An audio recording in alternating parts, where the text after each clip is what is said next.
Hi, I'm Aria Johnson, backstage at The Voice for Reality Wanted, and I'm here with Ryan Sill, whose mom is a voice coach. Did you ever want to quit singing, and how did she react?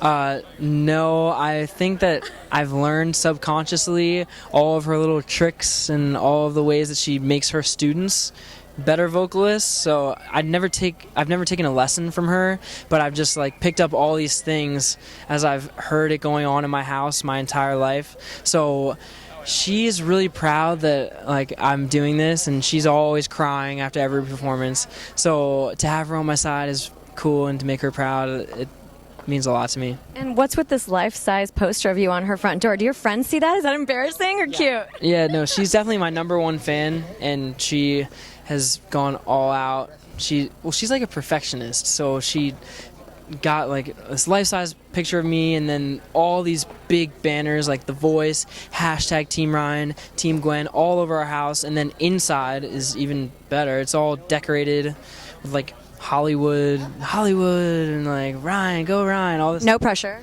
Yeah, but she's awesome. Like it's really cool to have her in my corner, and my dad too.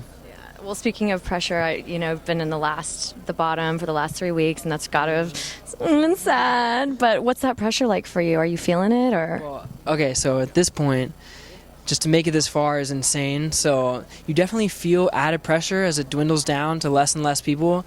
But I've learned to turn that pressure into this positive thing, because I realize that not many people ever get to experience this pressure, and I'm 20 years old, and I'm like really feeling like this adrenaline, all these adrenaline, heart-pumping moments.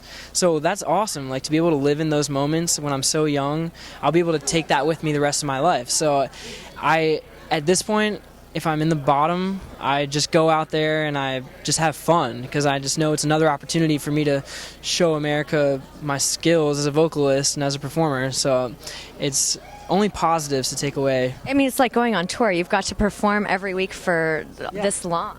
Yeah, it's insane. Like I tried out with thousands of people at an open call, and then I didn't even think I was going to make it past that. And then now I'm here in the top 8, so it just doesn't make any sense at this point. I think maybe one day it'll sink in, but I'm just going with the flow and really trying to live in each moment, because that's like the main thing. Now, were you like this before The Voice, or did you have this positive attitude, or is this something you learned from the show?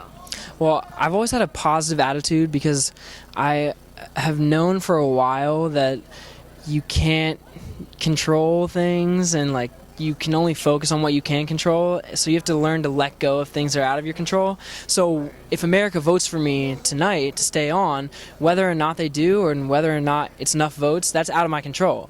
The only thing that was in my control was how I performed tonight and carried myself. So I just focused on that, and I practiced and practiced and practiced, and I thought it was my best performance that I've done so far on the show. So I'm really proud of it. And you were great. And, Gwen said making it is... It's about the journey, but that you always have to be in the music business for the right reasons. Yeah. So what are those reasons for you personally?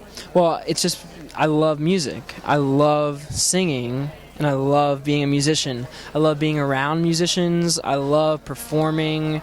I love being able to captivate an audience and make them feel whatever I'm feeling with the lyrics that I'm singing. So I just love like every part of music, and I think it's so cool that like you can sing a note, or you can hear a chord, and it can make you feel a certain way. Like it can make somebody else feel good, or it can make them feel sad, or well, sound is vibration. Yeah, so it's just a crazy concept to like think that music can have, it's so powerful, but yet it's so like unique and fragile and delicate. And so if you could go on tour and open, or just like co-headline with anybody, name like 3 people who you would love to do it, in case they're watching. Well, Michael Jackson, rest in peace. And, alive. I mean, Paul McCartney, that'd be cool. Maybe Journey with their new Filipino singer. He's so good. Yeah, and who else? Muse is really cool live. I sang their song last week, and that was really fun. So they're insane live. I saw them live one time, and it was nuts. Like they opened for another band, and they were way better than the headliner. So that would be cool to like jump around on stage with them. Well, I think you're going to have a long career ahead of you. This is very exciting for you to get to this point. Did you think that you would get this far? I know you said no, but in the back of your mind. In the back of my mind, I thought that I've had the potential to make it this far, but once you get under those lights and you feel the nerves, especially during the blind auditions, you start to question yourself and you're not sure if you can make it that far. But every step of the way, when you work with the coaches and you work with the mentors and just being around all these talented musicians, it makes you better and it gives you more confidence in yourself. So at this point, I have a lot of confidence in myself, but I know that everyone here is insanely talented, so it could end at any moment, but I'm just enjoying the ride. What's something interesting that you've learned from your coach that you just were like, whoa? Well, like you said, doing music for the right reasons. I used to think that celebrities were these like fabled people who like are just famous. They're just stars. Like they were just born stars, and they were just meant for greatness. But now, like I realize that everyone starts somewhere, and everyone's a human. Like everyone goes to the bathroom, right? That's true. So like they started somewhere. So now like I'm 20, like I'm starting, and now I'm on The Voice. So like that shouldn't deter you away from like doing your goals. If you look at people that are like really successful in that area, it shouldn't discourage you by thinking, oh, I could never be like that person, because everyone starts somewhere. So if you do it for the right reasons, like loving music, then it'll take you somewhere and you'll get better and you'll improve, and you never know where it'll take you. But like she said, it's the journey, and that's the most important part. Ryan, thank you so much. Can you please tell your fans where your Twitter handle is, where they can find you, and why they should vote for you this week?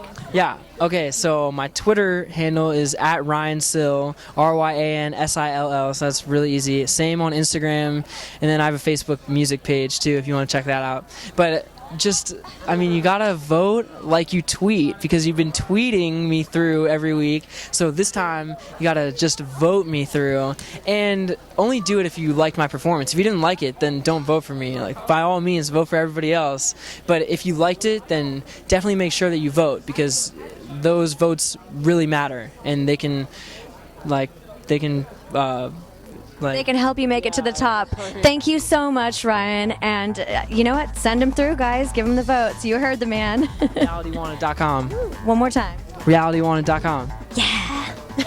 Thanks, Ryan.